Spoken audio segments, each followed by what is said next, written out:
It's the Knicks, Jets, etc. podcast with Alex Trataros, John Meleka, and Raisi on the beat. Let's go.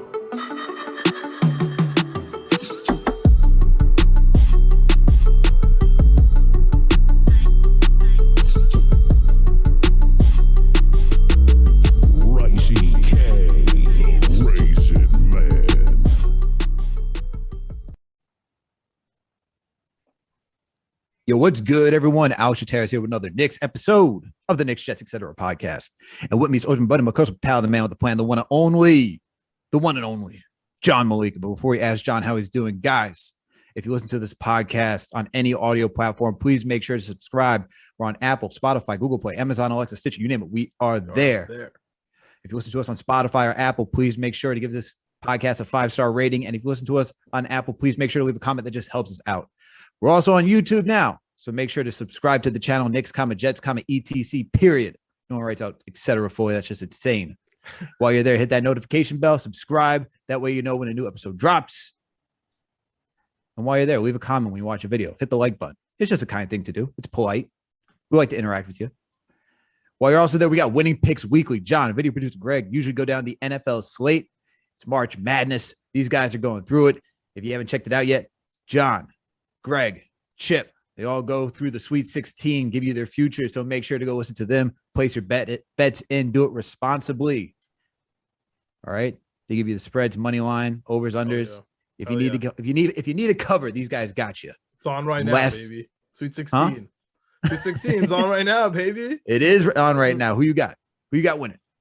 Who's your top guy? It's Arizona, baby. If Arizona loses, I'm done. So we'll see. Hopefully Greg's Houston doesn't overtake us, but I'm not worried. I'm not worried. -9.5. I'll take it. Let's go. All right. There you go. Make sure to go check out the rest of that. So that way you know what these guys are choosing.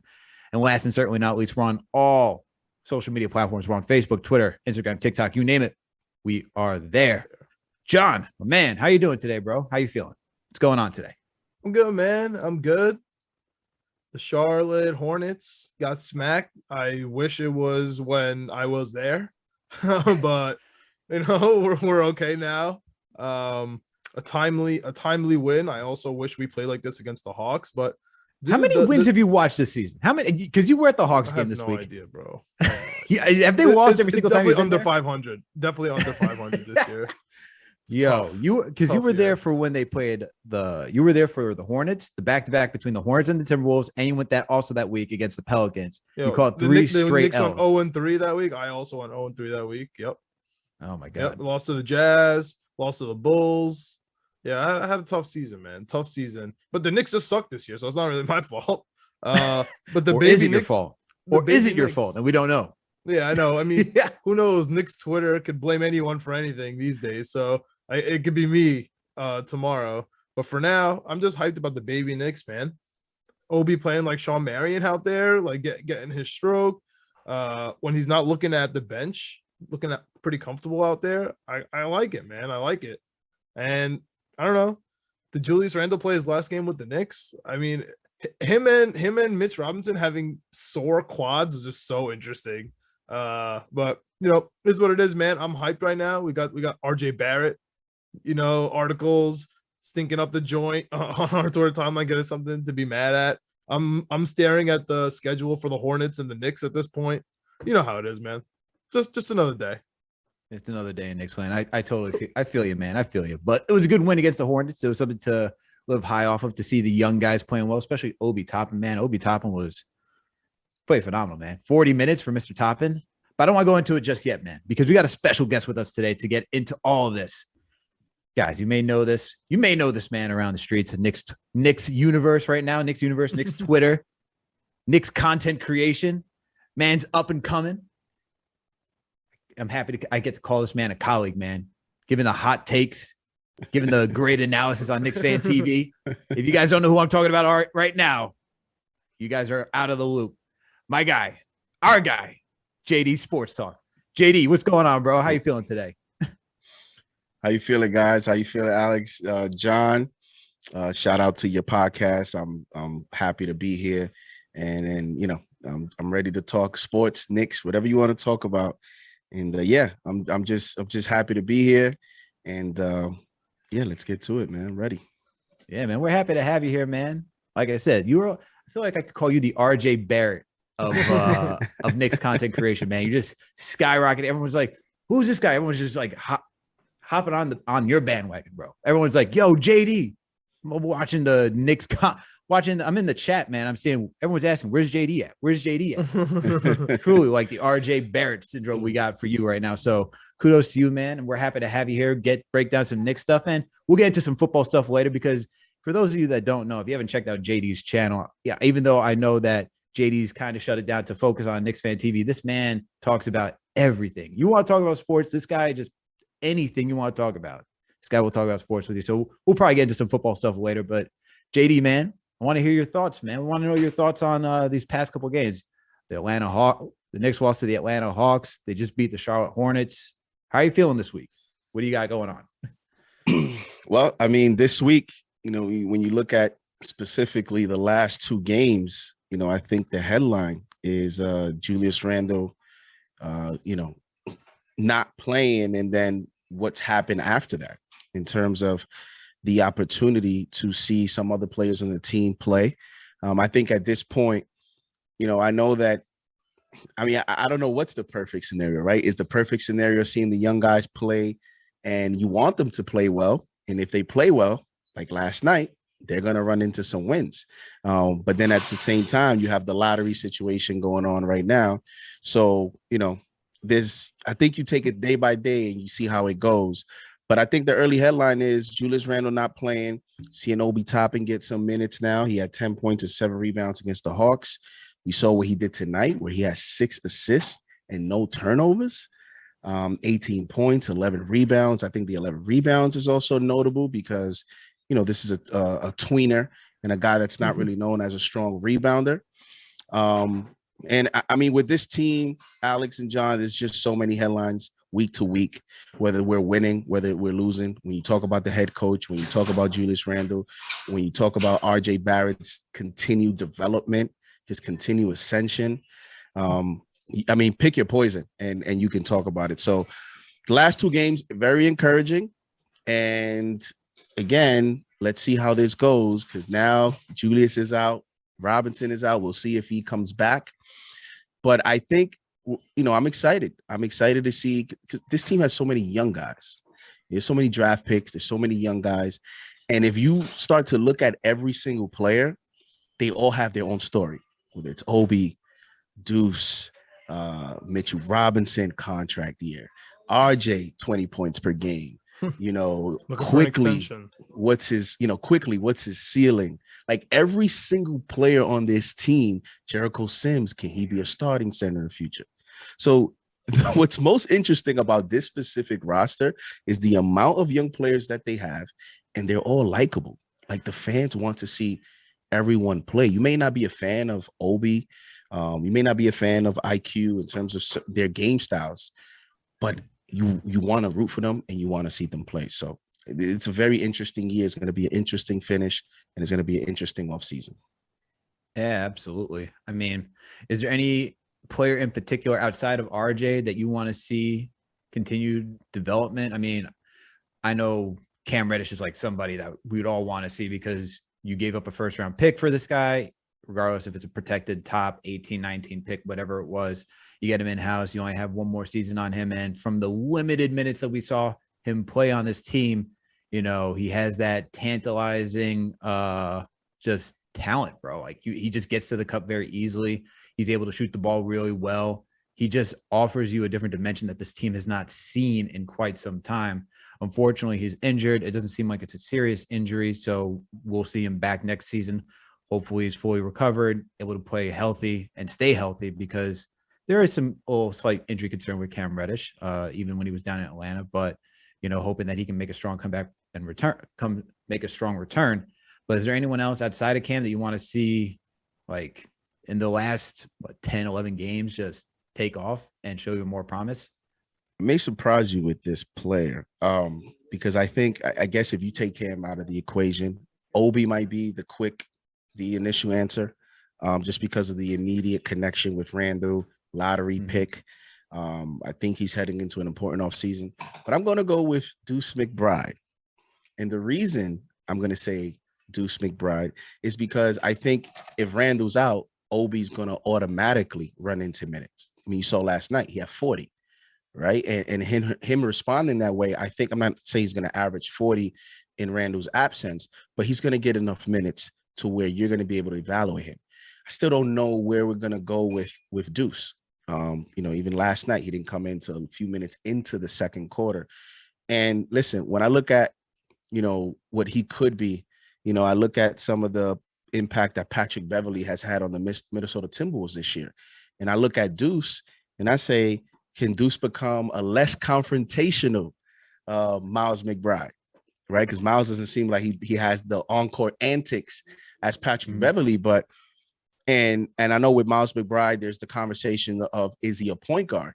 But I'm not looking at it that way, because I just think that the future point guard of this team is not on this roster, right? I don't think he's on this roster yet. And so can Deuce be a pivotal future rotational player?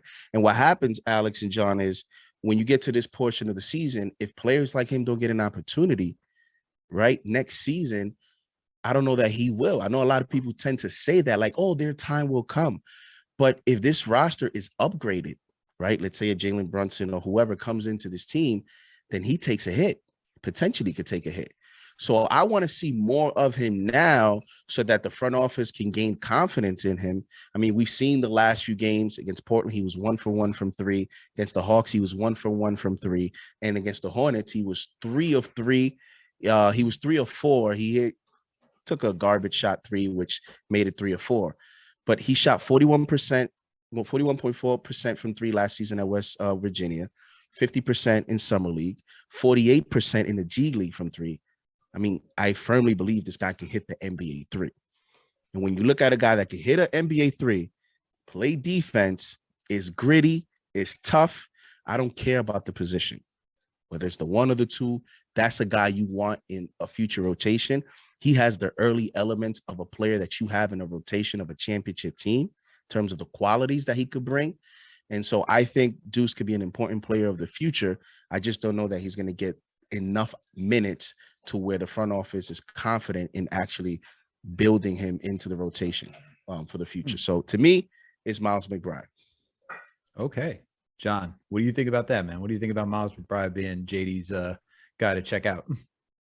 Well, I mean, we all love McBride, and obviously that's the biggest issue right now with the Knicks is point guard situation. So I agree with him. He should definitely be getting these minutes right now. And he's totally right. Like, I completely agree with you. By next year, if you're not getting minutes now, we're going to literally add if we don't add point guards to the Knicks next year, my head's going to explode. So I'm going to go with the fact that the Knicks are going to add point guards to the situation. And then there's going to be less opportunity for him. Plus D Rose is coming back. You know what I mean? Remember that guy? So I also agree with JD's point that what else can the guy do? Like, he kind of alluded to it, but like, what else do you want him to do?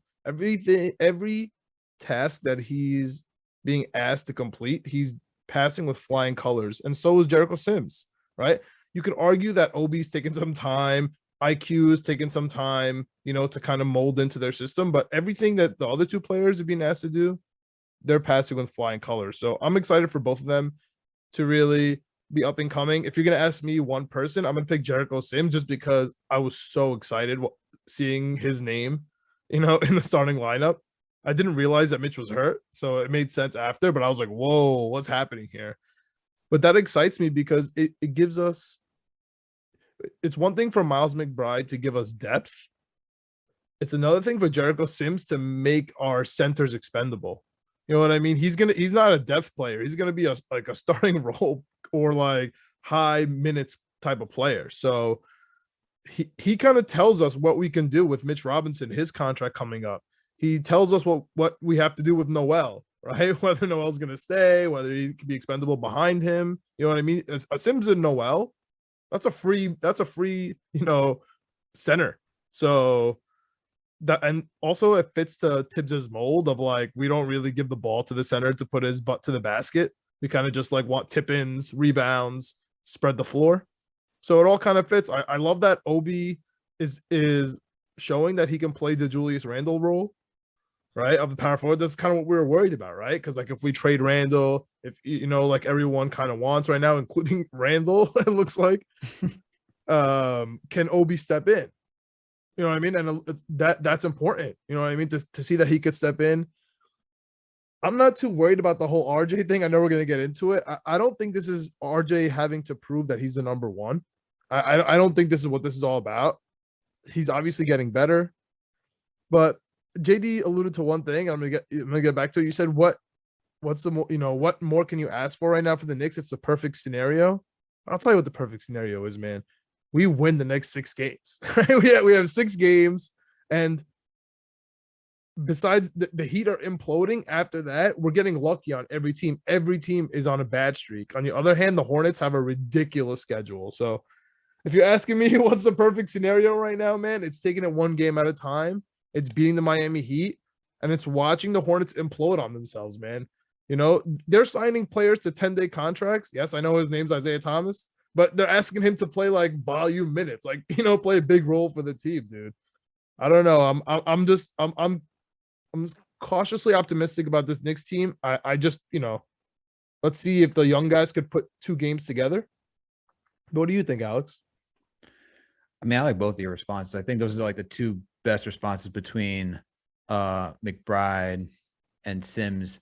And I'm probably going to lean more so to Sims because with the reports of the Dallas Mavericks being interested in Mitchell Robinson, and that's where it comes to the center, because if the Knicks, high priority target is Jalen Brunson, as we got reported from Bleacher Report not too long ago, then if the Knicks are interested in Brunson, who's in Dallas, and Dallas is interested in Mitch, who's in New York, it just seems like a perfect match to do some sort of trade.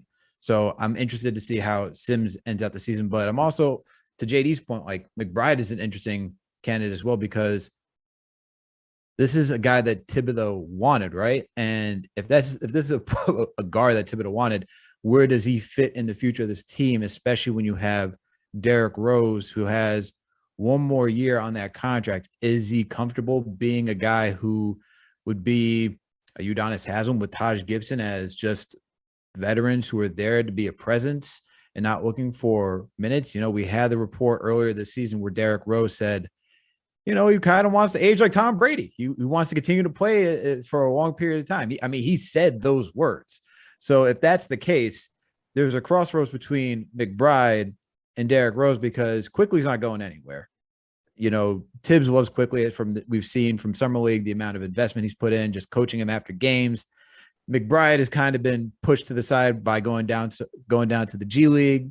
This last game he got 11 minutes, not really anything substantial.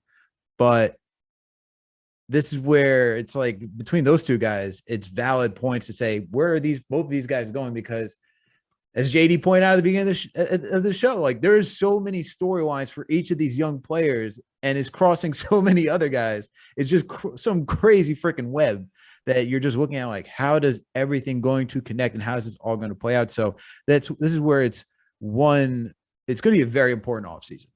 How this front office tackles this offseason is going to be very important. And I want to see a lot of this youth get the playing time next season. But John, I want to touch on before we keep moving along, because you mentioned best case scenario, the next 6 games. I knew you were going to say that. I knew the next 6 games. But I want to know, like, the next 6 games, like with full, like everybody playing, like, because I want to see if it's the young kids you're telling me, and like what we're seeing these last couple of games, and these 6 games, these kids win and make the play-in. I could get a little bit more behind that than just seeing what we saw the entire season and then having to watch that in the play-in. Because if I have to watch what we've been watching for the last 60 plus games in the play-in, I'm just gonna be pulling out my hair, man. To me, it's gonna be killing me. Listen. We are playing the Heat where Spoelstra literally threw a clipboard. No. What is the way we're doing this? What is the way we're doing it? I don't care who plays, dude. We just better beat the Heat, dude. I don't care who plays. I don't care if So if Taj plays 30 minutes, you don't care? If Taj plays 30 minutes, we win the game. I'm hyped. We beat the Heat right now. I'm hyped right now. I have no issue. Obviously, that can't happen. because Taj's feet might fall off, right? we saw what happened with dude. Man's knees are gonna buckle, bro. You want to hear something funny? I go downstairs and I was talking to my dad. He was saying that on Egyptian soccer TV, where they just have random highlights and they never have American sports. He started laughing at me. He's like, the only highlight I've ever seen Trae Young crossing up Taj Gibson. They just randomly brought it on like the Egypt TV. I was like, you got to be kidding me right now. And he was like dying laughing. He's like, even Egypt's making fun of you guys, which I thought was really funny. But poor Taj, man, he came back strong. He had a really strong Hornets game. Man, forget Taj. Strong game, man. Yeah, man, I'm done with the veterans. What are you gonna do? Okay, here's the thing, dude. What are you gonna do? Like, Noel is dead, right? Mitch Robinson's hurt, and Sims. You want Sims to play 45 minutes? Like, you know what I'm saying? You want to put Obi at the 5, and then who are you gonna have at the 4? Oh my, come on, bro. Come on, Obi can't play the 5. Just stop. Like, let's stop. I mean, in small ball opportunities you made, you just want to see just offensively. Even if you take a hit defensively, I'm just ready to see the combination, just to see if.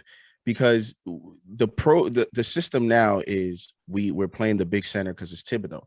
But if this was Tyronn Lue coaching, Obi's playing a lot of 5 because Tyronn Lue he plays small. He does whatever he needs to do to just take advantage of certain matchups. Now, you would be right in terms of, like I said, it just depends on the matchup. If a team is playing small and they're playing a Obi size center, then it's okay to put Obi at the 5. But for a few minutes. So play with Miami Heat. We don't have this big hypothetical. We're playing the Miami Heat next game, right? You don't like Taj. You don't want Taj to play. You want Obi to play minutes on my man Bam. Like, he's gonna get killed. Like, we would lose by 75 points. You're not gonna learn anything about the young kids. Too by Bam. What are we talking about here? Yeah, but he can at least he can get a rebound. He can do something. Of course he can. Bam ain't Embiid. Bam is not Embiid, so it's not. I mean, like I said, I'll do it just to. I guess under the way that they're playing now, he doesn't even have to because he played 40 minutes last night and he didn't play much of center. But I wanted to on the McBride thing, Alex and John. I know you guys said Sims. Another reason why I say McBride is with guys like Sims and Obi, who are 2 other candidates. To me, those are more guys that I'm going to be extra excited to see once we get that point guard, because the conversation with them has been like, we see Sims play like 22 or 23 minutes in a night and have 1 shot, right? So part of the excitement of Sims is his athletic ability, is his ability to catch a lob, but we don't get to see that much. We'll see it maybe once a game, but imagine having a point guard that can throw that lob.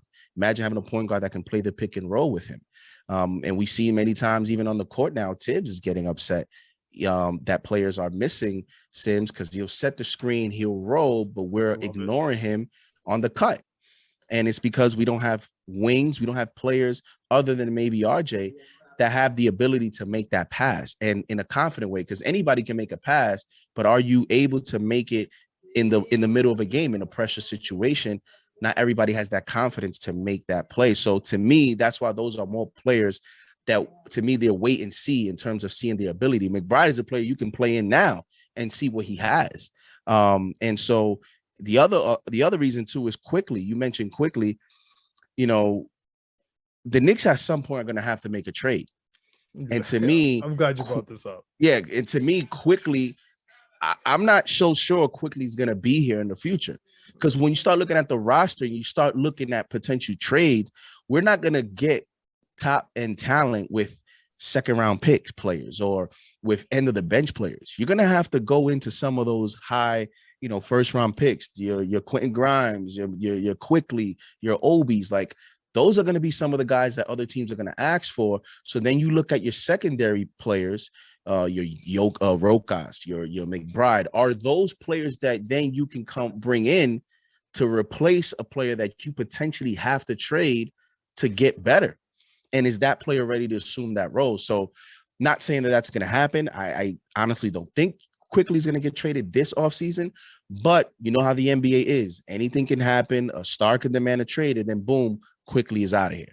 And so that's why I want to see McBride get more minutes so that he can have confidence. And Derrick Rose is the other roadblock. And if you saw that Derrick Rose video, what did he say? He was making fun of people saying, "Oh, they thought I was done, but they're crazy." Yeah. That's not a guy that sounds like he's gonna hang it up after 1 year. That sounds like a little bit of Tom Brady. Yeah. And when you look at a player that has found a way, you know, I'm pretty sure guys like Russell Westbrook want to look at Derrick Rose and they want to say, "How did you make it happen?" Because you're starting to see some veterans this year in the NBA. They're into that phase where they're they're mentally they're a superstar, but the game, the results are not that. For example, Russell Westbrook, where now you're going to have to look to see what are other ways that I can impact the game. And Rose has figured that out without his athleticism. And so to me, that sounds like a player that's here to stay at least for a few more years. And if that's the case, and if Tibbs is going to be here, then you know Rose is going to play, because we've seen it with Taj. Tibbs is loyal to everything, to his players. So I want McBride to play so that he's forced, just like he did with Grimes, he's forced to make a decision. Yeah, and I just want to touch on this before we go on to the next subject. I know I keep saying that, but you bring up like the second round, the value of the second round player. Last year's draft was an anomaly where actually 1 through 60 was, you could legitimately say, oh, like if Jericho's in this year's draft, you can be like, oh, this is a first round pick. You say to McBride, oh, this is a first round pick. I look at Obi Toppin and man, quick, I'm like, are these guys actually first round picks in last year's draft? You know, these are questions like I have. So with that being said, if I'm looking at anyone from last year's draft class, I don't even know if you could actually say, you know, maybe there's more cachet if they were drafted in the first round, but I think all of them just have talent. Like, that's my opinion. Now, I'm not saying McBride is going to be this top end talent that will net you like some superstar. He could get you probably a marginal upgrade, like a good solid role player. But that's just my thought on last year's draft in general. Look, I love McBride. That pass yesterday was so sick, and he just keeps the ball. I think he could be a point guard. He could be that two guard, like that, you know, that combo guard. He keeps the ball so close to his body, and he has control over the ball. Like you said, you know, we're gonna get our point guard, JD. Like, how up you talk? I'm crazy and optimistic. Like, Knicks are gonna get a point guard. Like since when, bro? So at this point, pressure. Like McBride, he's good, man. I would rather get rid of Quickly and Randle in some sort of superstar deal than get rid of someone like McBride, honestly. Well, since you brought up Randle, let's get into this. Let's get into this conversation. We sent out a poll earlier this week where 73% out of 1,014 people who voted. Wow. Yeah. We had a good amount of people. 73% voted. We asked if you had to select one, who would you get? Who would you move off of? Is it Tom Thibodeau? Or is it Julius Randle? Out of 1,014 people, 73% chose Julius Randle. Overwhelming. No option for both. Oh no! Yeah, no. We're not doing this. But we have people. CK went into the comments, said both. I was like, come on, bro, stop doing this to me. Stop doing this to me. You know how I feel, Alex. I know how you. Honestly, I know how you both. Feel. That's the same old Knicks move. We can't get rid of both. Like that's that's a same old Knicks move. If you want both, make your case. I mean, JD's made his case numerous times, but I'm not. Make your case. Make your case on Knicks, Jets, etc. I've made my case, man. I mean, you said 70. You said 73 picked Randle. Yeah, 74%. Sorry, 74% out of 1,014 votes chose Julius Randle. So that means 26% said Tibbs. Wow, that's an overwhelming. That's like over 1,000. That's a politics poll. That's a legitimate one. Oh yeah. Wow. Yeah. I mean, I guess is difficult because I guess when you look at yesterday's game, I guess it's easier to stomach seeing what you saw yesterday, even in yesterday's game where you had your little question marks with Tibbs. McBride hits his third three. He yanks him after that. Burks. Like, you know, he goes in the fourth quarter. Pulled out Sims makes one mistake and it's like, get out, and pulls Goes Taj in. crazy on Sims and comes to Taj Gibson as if Taj Gibson is that much of an upgrade other than, mentally, in Corner terms of three. defensively. No, bro. Yeah, Yo. But I guess when you see all that, but then you still see the kids, like you still see them play, it's more fun to watch that than it is to watch a player come into the court, stagnate the offense, complain Look to the miserable. refs every time things don't go his way. He's complaining to the refs. At the end of games, he's going crazy. He's not showing up to post games when they lose. I know to give him credit, he has been doing that more so recently, but he had that big stretch where it was like 9 of 10 games or something wild like that, where, he wasn't showing up. So that didn't show great leadership at that point. It's so much easier to just see the coach since he's not on the court and see the players than it is to see the players. So I understand that poll. I would get rid of both of them because the way that I look at it, I mean, you guys are both NFL fans. You know how this works, man. You saw the Giants with Joe Judge. Joe Judge got 2 years, and everyone was saying, how can you do that? You can't do that. He inherited Dave Gettleman. It doesn't make any sense. But at the same time, here's the thing. When you hire someone, eventually you know what's going to happen. He's going to bring his own guy. So why delay something that's likely to happen, right? In other words, this front office, I firmly believe, has put Johnny Bryan in the position to potentially give him the future job. I think there's also a reason why Tibbs has 3 guaranteed years, although there's a reported 5. So I think internally, at least in Leon Rose's mind, there is somewhat of a vision of how they thought this could pan out. But again, I look at this team and you see reports that in year 2, Tibbs and the front office are not aligned. In year 2, Tibbs is telling the front office he didn't want Cam Reddish. In year 2, Tibbs and the front office are not on the same page in terms of who the front office wants to see play and who Tibbs wants to see play. You have that friction in year 2, and everyone thought that after the All-Star break, this was going to change, and it hasn't. And literally, circumstances has had to happen, whether it's health and safety protocol, whether it's now Julius is out for Obi to play 40 minutes, whether it's we have to wait for the last 15 games of an 82-game season. Like, all these things have to happen where it wasn't the coach that designed this to see his own players play. It was things around him. It was a meeting with the front office that had to happen for these things to play. But here's the main thing with Tibbs, because all those things, your counter argument could be, well, JD, they could just sit at the office and figure it out. And that's fair enough because they can. They can do that at the end of this season. But here's one thing that I don't think will change. It's been something that he's been criticized in the past and hasn't changed. And in the midst of pressure this season, still hasn't changed. And to me, I don't know how can anyone excuse a coach. Again, I bring the NFL analogy because you guys are NFL fans. You guys see, and baseball, managers in baseball get fired for just 2 moves in the playoffs. If you cause a team in the playoff series 2 games by bringing the wrong relief pitcher, taking the wrong pitcher out, making the wrong lineup, that alone gets you out of there. In the NFL, if you have a coach that doesn't have enough timeouts at the end of a 4th quarter, doesn't have a challenge flag, doesn't have the time management skills, right? Doesn't have the right game plan, the right play calls, that is alone is enough to get you fired. So now we go to the NBA. Everyone that explains their reasons for why they think Tibbs has not had a great season, it's all reasons that get you fired.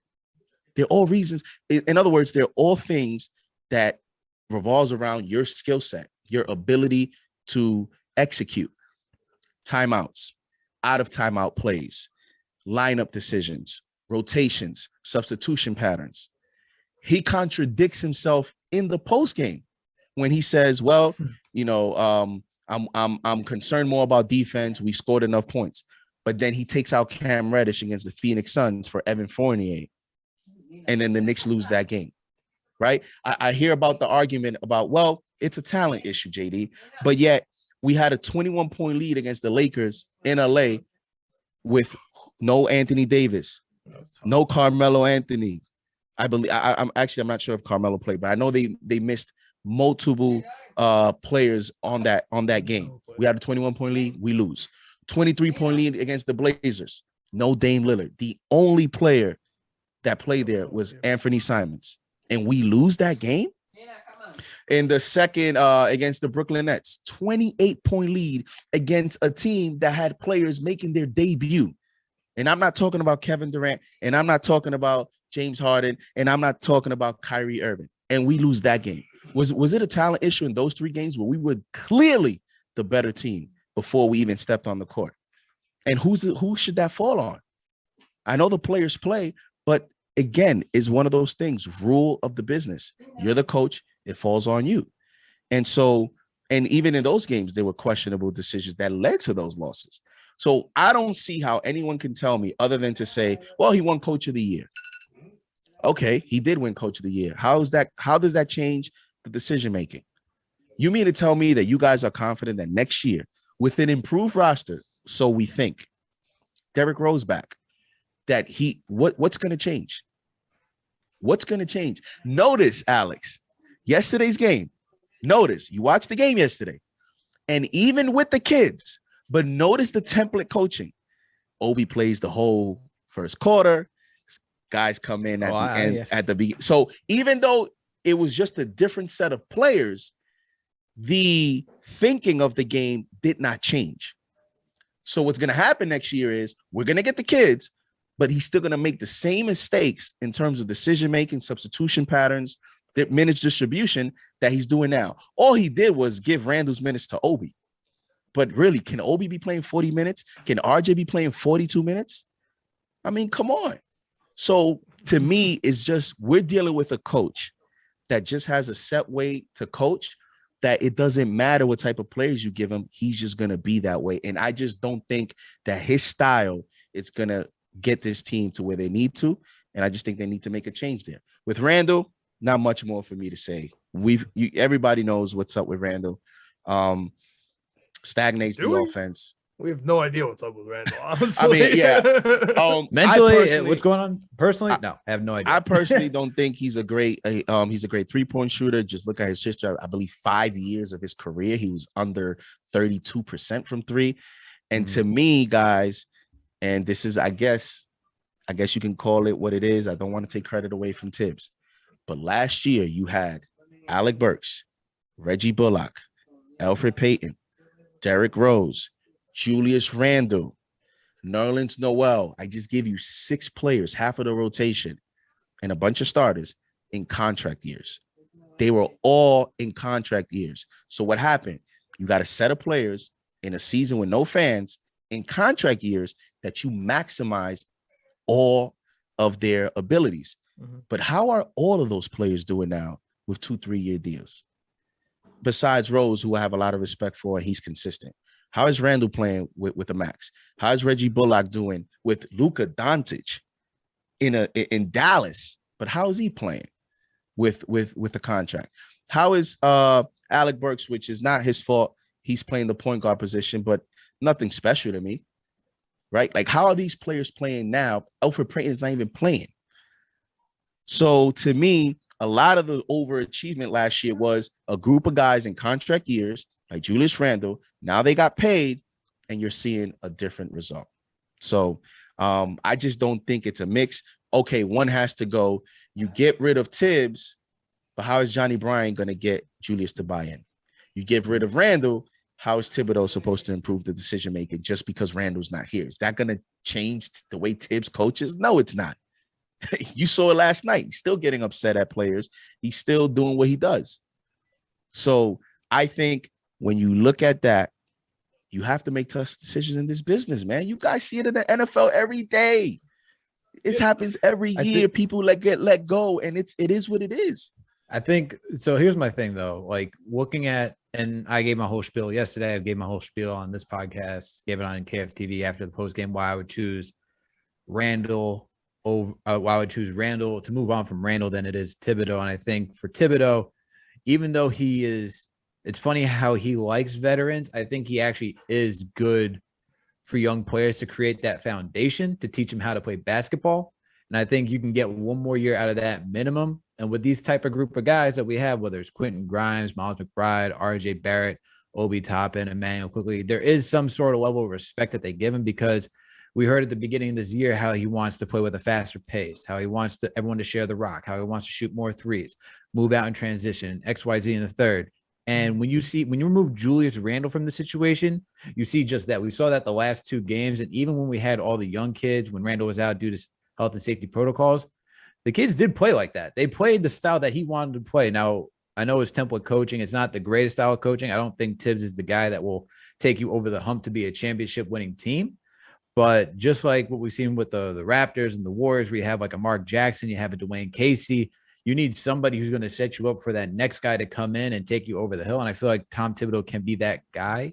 While Julius Randle, when I look at Julius Randle, I see a guy who's he just looks miserable, man. And I think for him, this all could have been avoided if he started the season, and he didn't have to play exactly the way he did last season. He didn't have to play out of his mind and be that most improved caliber player, be like our MVP. He just had to give it effort at the beginning of the season and just help win games that we should have won. Like, to see him not take on Wendell Carter and back him down and go toe to toe, that's questionable. When we played the Bulls, I think it was the second time, and he's not taking the mismatch with him, Alonzo Ball.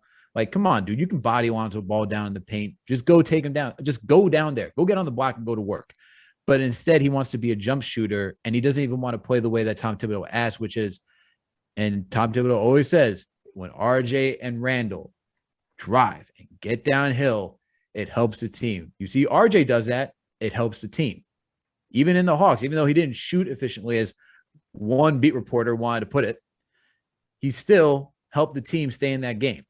And even when you watch last night and even other games, even though they're out of it, it's opening up everything else for guys like Quentin Grimes to get an open shot. It's helping Miles McBride, Emmanuel Quickly just find their game. It even helps Alec Burks play his role.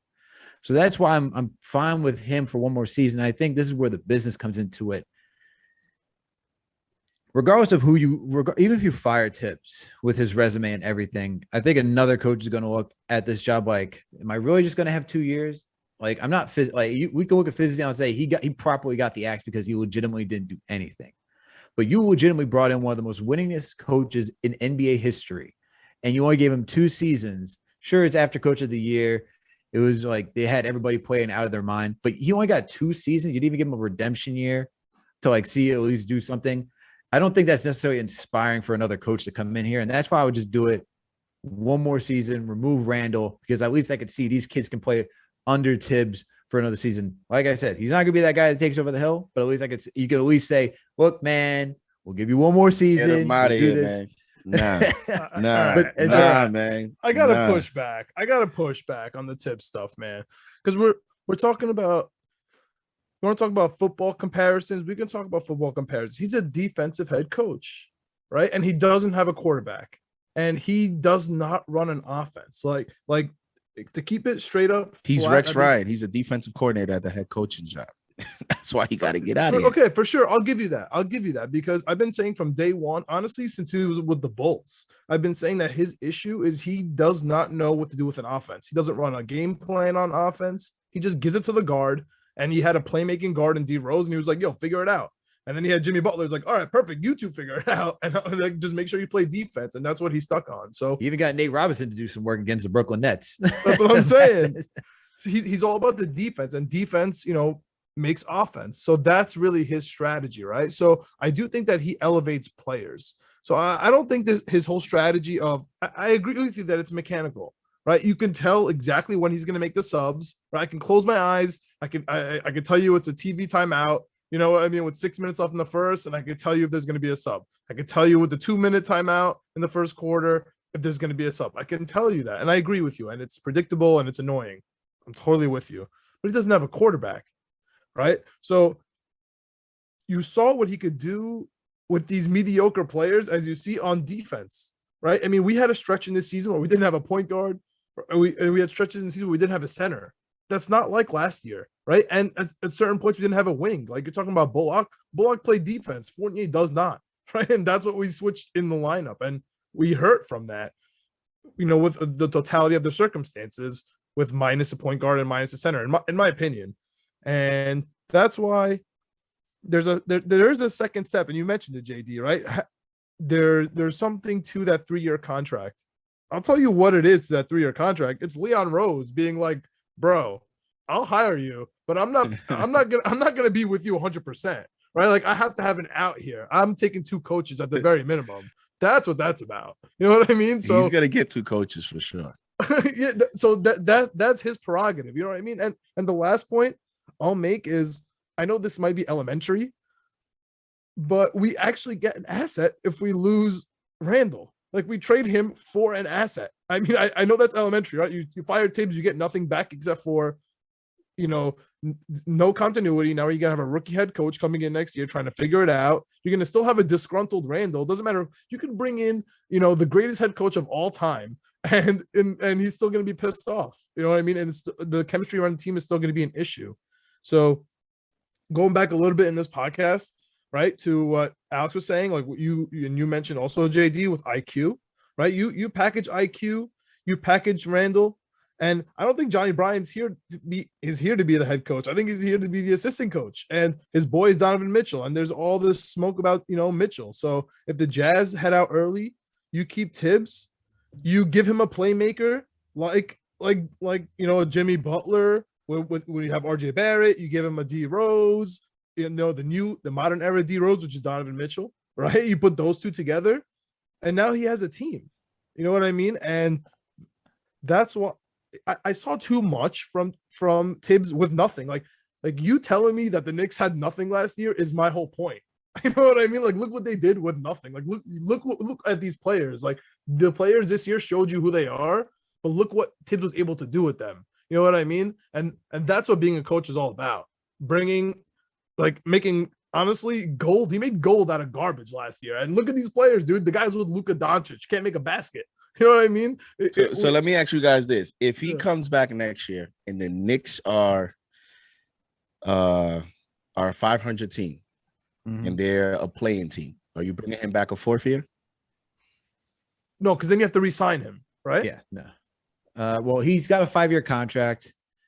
You wouldn't have to re-sign him, but just pick up an option. You just pick up you just pick up that option if it's. It's tough. It's tough though. It's tough because that means you have to sign. But that's what I'm saying. It's tough to sign. You guys are walking into. You guys are walking into my point. The thing is, he has to do so much next year to even justify an additional year.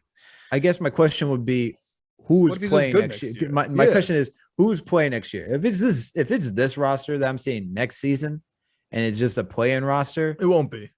I know it won't be, but I'm saying if it is, I'm not doing that because honestly, that's what I'm saying. There's so much that needs to go on for us to really buy in. Example: Rose comes back. If Rose comes back, bye McBride. He's not playing.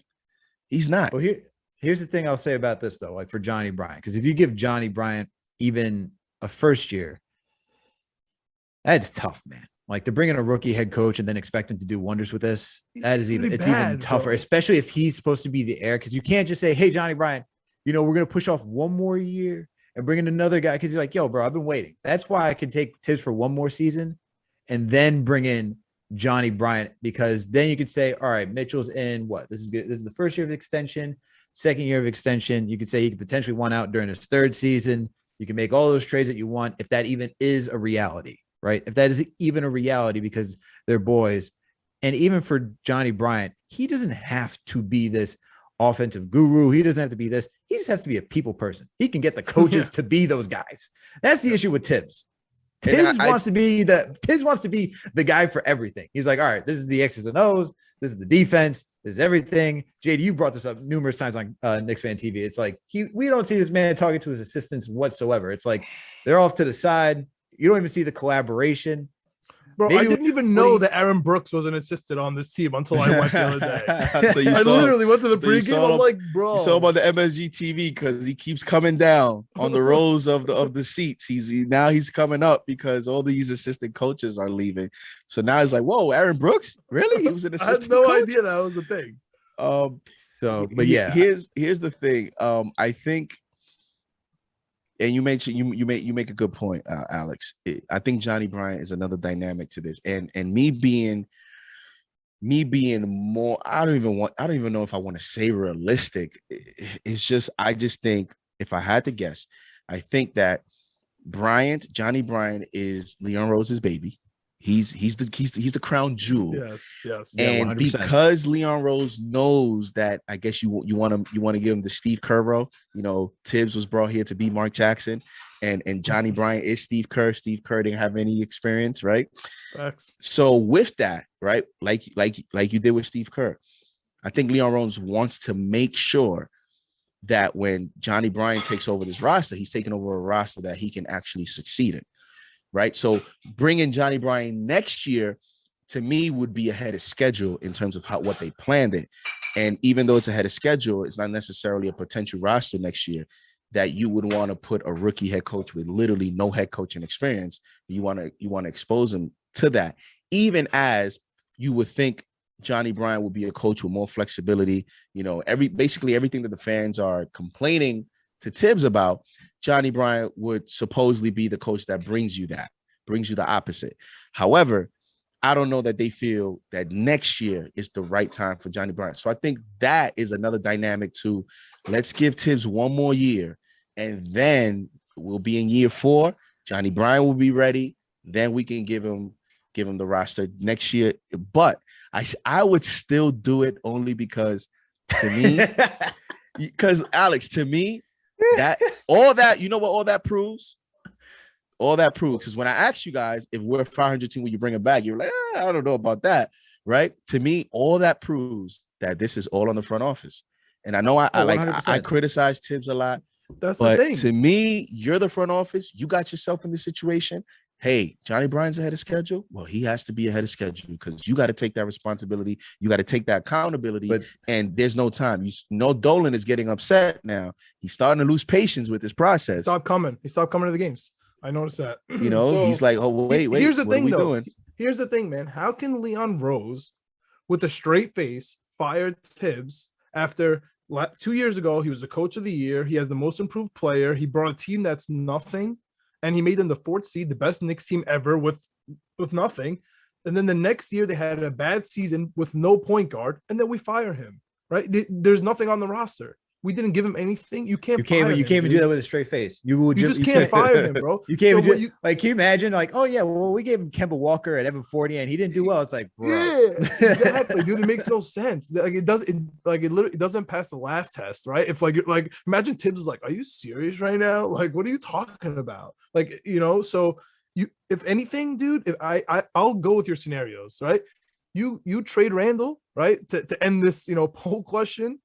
You trade Randle, you give Johnny Bryant and Leon Rose their baby of Donovan Mitchell, and then you let Tibbs cook for a year. If he's a play-in at the end of the year, you're like, bro, I gave you Donovan Mitchell. I'll see you later. I'm gonna bring in Johnny Bryant. That's his boy, and we're gonna figure this out. You know what I mean? But if you're gonna give him Kemba Walker and make him go to the press conference and laugh about how he's gonna play every game, and then he ends up getting benched after 11 games. Like, come on, bro. Like, I don't know if that's my employer. I'm throwing. I'm telling you right now, guys, we're gonna be complaining about the same thing with Tibbs because next year he's doing this with no pressure. Like, let's be honest. There's no pressure anymore, right? Like, there's no pressure. It's on Randle. Randle's getting booed. Next year it's gonna be Tibbs getting booed, bro. And he's still doing the same thing. So what makes you guys think that in a year where he's coaching for his life and he's going to be clamoring in the front office to get some players, that he's not going to start playing RJ, who, yes, he qualifies as a young guy, but it doesn't mean because he's a young guy that you start playing a young guy 42 minutes. What makes you think he's not going to do that next year? He's going to play 42 minutes. Maybe not per game, but he's going to get a lot of 40-minute games. And then the veterans are going to play a lot. Rose is going to play a lot because he's going to be coaching for his life. Yes. And the fact that Worldwide West has already gone to Dolan in year 2, this front office may not get another year. You don't know how Dolan's going to wake up next year. You imagine we start next year and we're 8-12 in the first 20 games. What is that going to look like? And this fan base is going to start to rile up. Like, this is an interesting thing. So I think it's more of this front office has to think, do we get additional time if we bring Tiz back and we try to sell Dolan on let's give the reins to Bryant, or are we running out of time and therefore we have to make a decision now? I think it comes down to that. That's another conversation. That's a conversation. I wish I could be a I'm gonna bring that up on I'm gonna bring that up on Knicks Fan TV to CP, because that's a conversation. Yes, that's a conversation. That is definitely a conversation. Let's keep this thing rolling though. Yeah. People are we talked about the point guard position. We talked about Tibbs not having a quarterback. People all over the Twitter world are asking for 3 names and some others, but 3 names are really prominent. Put up another poll for that. Did put up another poll. Didn't get as much traction as the other one, but put up another poll asking who are the point guard options that people would like. Who would they like to see be the floor general for this New York Knicks team next season, in the future, whatever it may be. And the players are Jalen Brunson, who is on the Dallas Mavericks. He'll be a restricted free agent. Colin Sexton, who will also be a restricted free agent on the Cleveland Cavaliers. Tyus Jones, who will be an unrestricted free agent. He is on the Memphis Grizzlies or other. And some people respond with like Malcolm Brogdon. They responded Zion Williamson. Yes, Zion Williamson. Not really a point guard that I was looking for. Some people said Zach LaVine, just bringing Jaden Ivey. DeJounte. Everyone's asking for DeJounte Murray. I don't know why. CK, I blame you, man, for bringing up DeJounte Murray all the time, bro. Cole Anthony's another one. Someone said John Wall. Anyone who's saying John Wall, please stop. Dame or God. Mike Conley, Donovan Mitchell. Those are just some of the Conley, by the way. My favorite one though is God. Yeah. Someone said bring God to be the point guard. I don't even think God could save this team. No, do not bring God. Don't bring God into the Knicks mess, bro. It's got a lot going on, dude. He doesn't need to be here. He does not. Maybe we can call 911. They're pretty quick. 911. Hey, can I get a point guard? Oh, we'll be right there. Maybe that's the only way for us to get a point guard right away. Until you tell them for what team. Where are we going? Madison Square Garden. Ooh. We don't service. We don't service that county. So JD, since you were the guest, bro, I'm gonna ask you: do any of the 3 names, man? Are any of those 3 point guards I mentioned, Jalen Brunson, Colin Sexton, Tyus Jones, are any of those guys you want at the point guard position, or is there someone else that we're not even thinking of, or someone else that was listed that was in the comments section? You know what's crazy is, and I'll bring up another guy because I could bring dream scenarios, but guys that I think are realistic. Those 3 I think are realistic options. Malcolm Brogdon is another one that's a realistic option, but then you add Malcolm Brogdon to this list, right? All these guys have question marks. Yeah. None of these guys are like, they're on the Knicks. It's reported by Woj, and you're like, yes, we're a contender tomorrow. You know what I mean? Like, they don't give you that. Now, each of them has their upside and cons, right? Brogdon, tall, strong defender, can hit the 3, has leadership skills. But then the con is he's not a true point guard. Yep. And he's injury prone. So how available is he going to be? Right. So you got that. Then you go to Colin Sexton, 23 years old, a ton of upside. But how much do you hold his early, success or failures in terms of the teams he's played on, their lack of winning on him, some of the reports about his attitude and teammates and all that stuff, and how much do you put stock into his numbers being impactful? And then also he has question marks as a point guard because he's more of a scorer. So now here we are again. Does this guy develop into the point guard that you need? And then you go to Jalen Brunson, who might be, and I keep referencing the NFL. he might be the safest pick in terms of that terminology. He might be the safest NFL draft talk on your mind. Right. NFL draft talk on your mind. I can't wait, man. We're almost there, man. I mean, I'm a Giant fan. We got 2 picks, so I'm stressed. Stay tuned to the end here. Stay tuned to the end here. We'll talk about the Jets and the Giants in the top 10 where we belong. Exactly.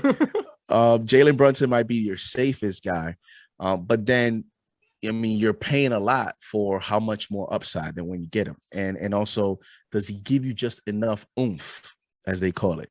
And then you have Tyus Jones, who's been steady, but is he more maybe a little bit below Jalen Brunson into the question mark of can this guy be your 82 game starter? Is this guy that guy that can lead your team? So all these guys have question marks. If I had to pick one,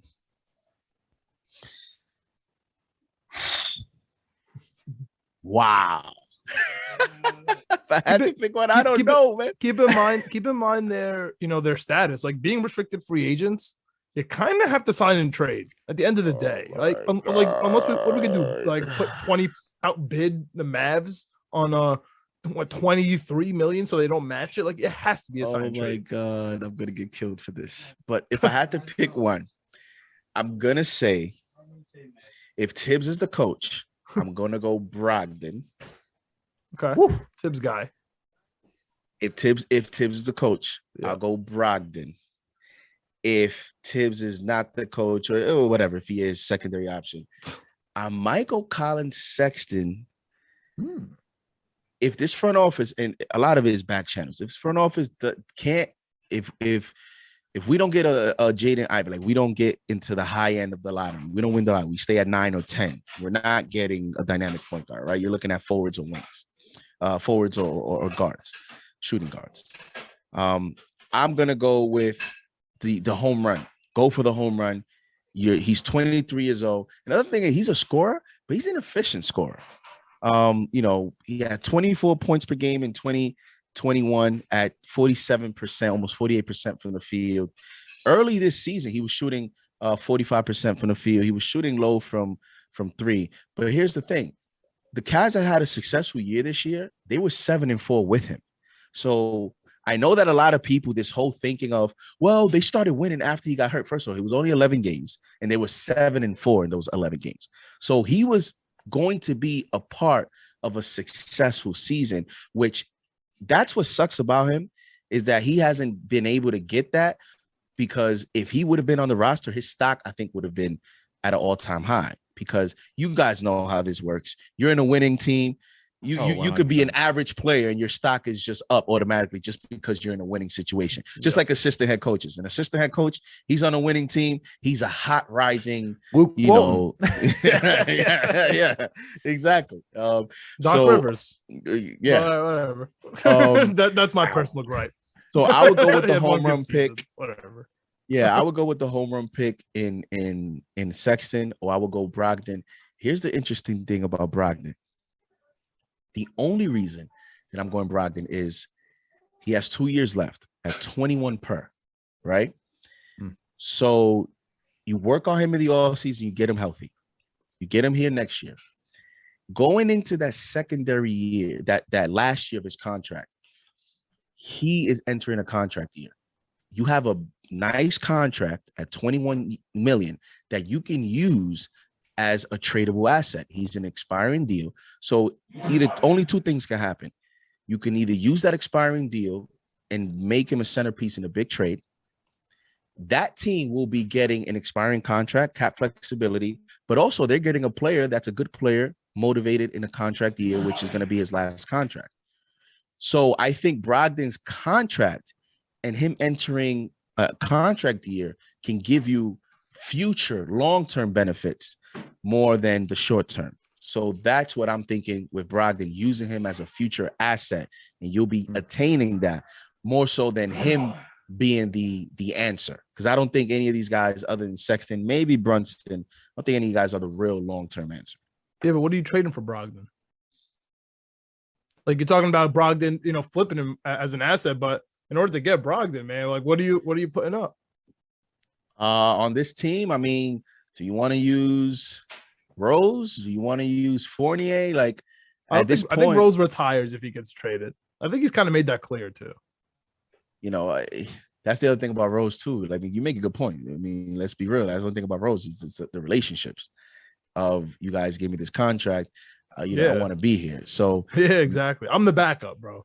Like that, you know what I'm saying? He's the backup. Yeah, That's why I totally am with you with the McBride. It might be a point where unless Rose is like maybe waived or bought out or something like that, to where we're kind of giving him the opportunity. Or I'm pretty sure if we were to trade him, he would have no problem as long as we put him in a good situation. Indiana wouldn't be that because they're rebuilding. That's the thing. You got to put him in a good situation though. Like if you're telling him, hey man, we're gonna send you to the Clippers where you're gonna be playing with Kawhi Leonard and Paul George coming off the bench, he'd be like, why not? But you could look at a 3-team deal. That doesn't mean you're routing players straight to the Pacers. You know, you can look at maybe use that as an opportunity to ship Randle and just have Randle go to a third team, Brogdon coming to us, and then use that third team and us to kind of work it out with the Pacers. I don't know how much Brogdon's even going to net at this point, just because we all know he's going to be moved.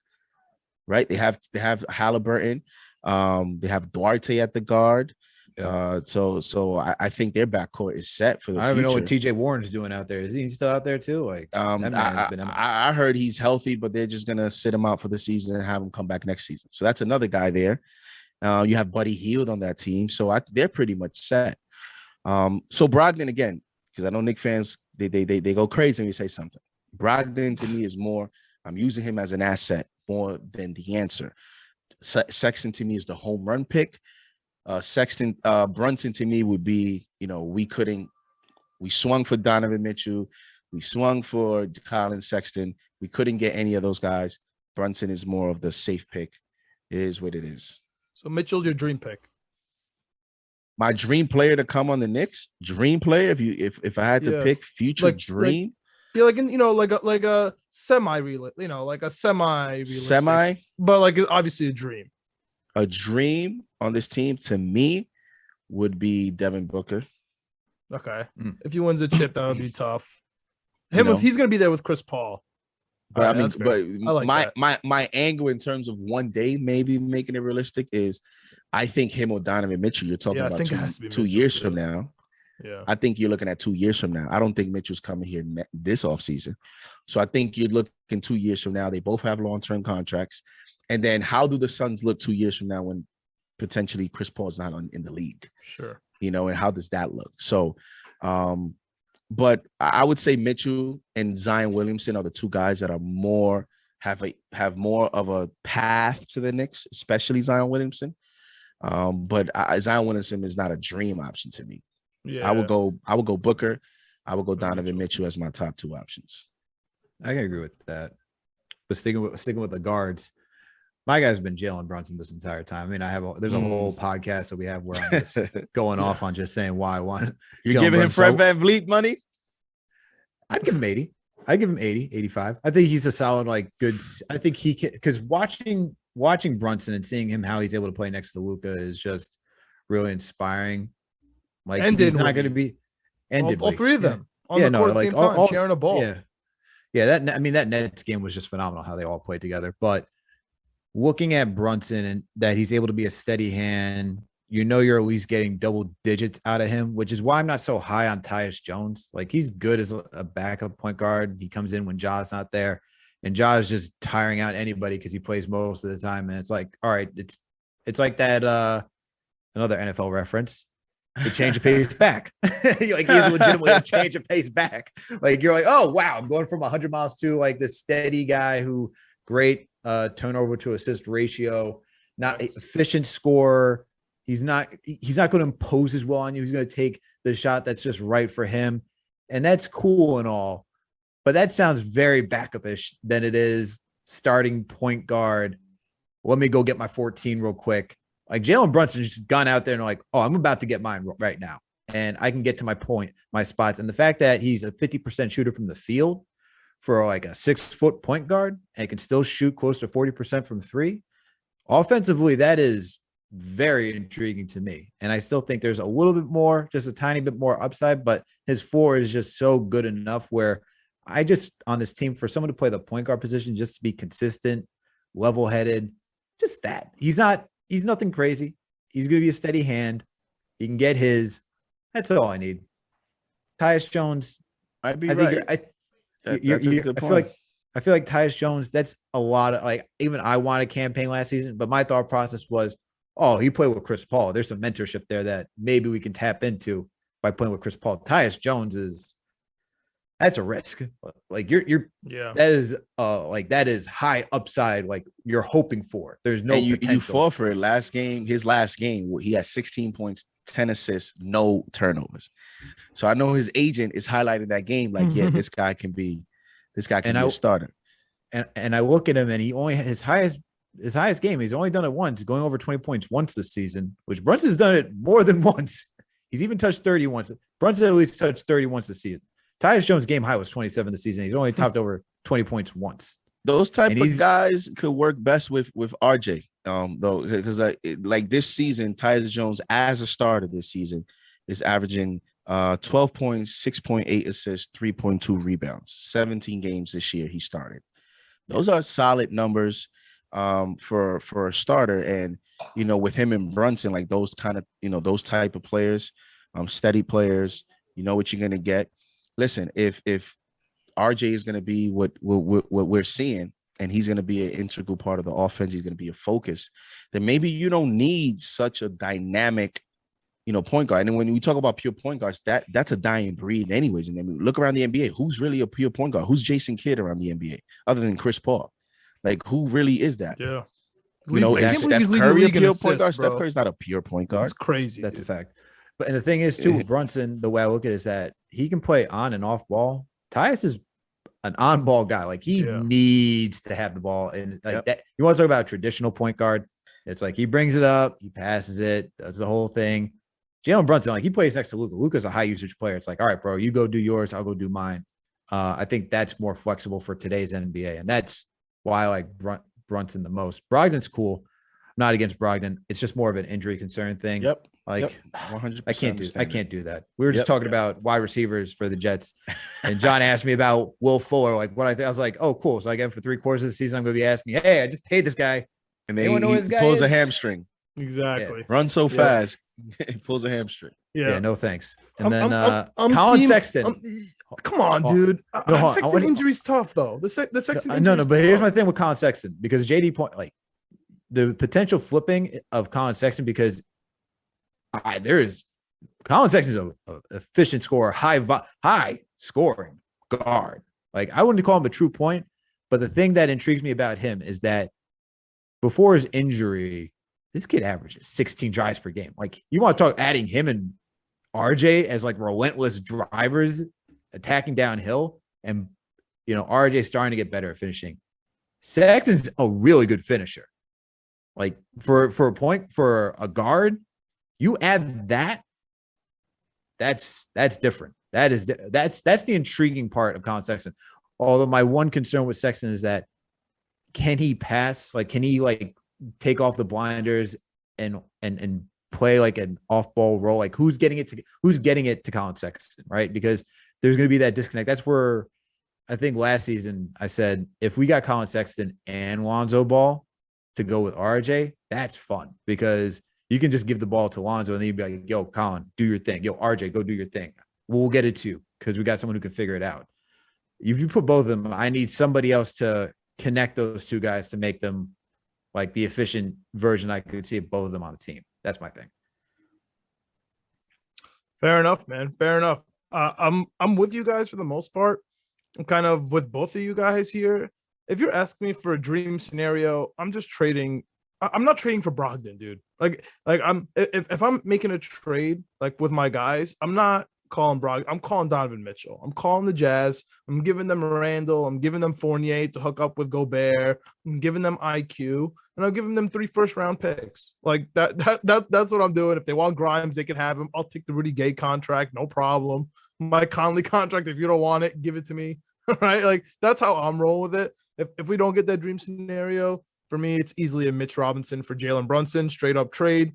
We have Jericho Sinzel, which we, talked honestly like he's a big time center. We talked about him like that on this podcast today. Hopefully, he does turn out like that. He's expendable. Noel's okay, and you kind of bring Brunson, D Rose, McBride. That works for me. You know what I mean? That works for me. Especially if you upgrade a shooting guard over Fournier, like a real shooting guard, a la Donovan Mitchell. But that's how I'm approaching this offseason. It's gonna be interesting. that draft pick is gonna be a lottery pick, and I don't want it, bro. I don't want it. Just take it away. Take it. Yeah, you're talking about adding that. There's one player there you got to add, right? So that's one player, and then you free agency. So, and then the thing is, if they early projections in terms of mocks, if they stay at the 9-10, you're getting away from some guards. So you're looking at maybe Benedict Mathurin. You're looking at a Keegan Murray.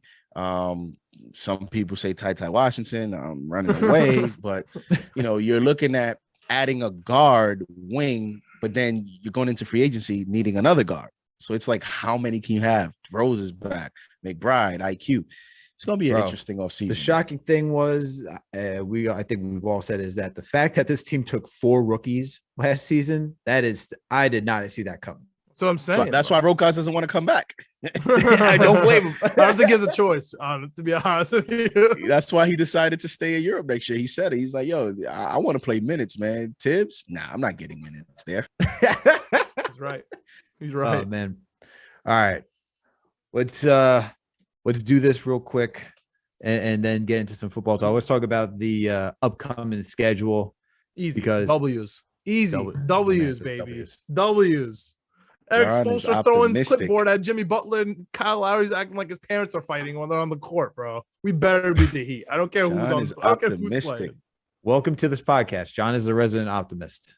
He better beat the Heat, bro. He just entered his 30s, so he doesn't know what it's like to be a New Yorker being sour after 30 years. The Hornets are playing the Jazz, and then they're going to play the Brooklyn Nets at home for Kyrie's first game.